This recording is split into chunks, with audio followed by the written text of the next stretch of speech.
sikreto ang Gentleman's Agreement ng Pilipinas sa China noong Administrasyong Duterte.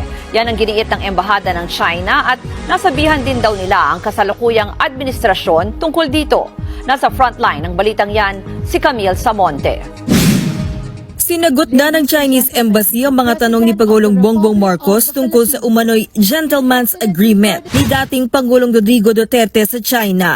Ayon sa Embahada, ang Gentleman's Agreement ay tungkol umano sa pangangasiwa ng sitwasyon sa Ayungin Shoal, pagpapanatili ng kapayapaan at para maiwasan ang anumang gulo. Wala raw itong kinalaman sa soberanya ng dalawang bansa. Hindi rin daw ito sikreto dahil nagtulungan ang mga ahensya ng parehong bansa na mabuo ang kasunduan. Nasabihan din daw nila ang kasalukuyang administrasyon ng Pilipinas tungkol dito. Matatanda ang kinwestiyon ni Pangulong Marcos ang laman ng kasunduan ni Duterte sa China na tinawag pa ni PBBM na secret agreement. Hindi raw ito na-endorso sa kanyang nakaraang administrasyon.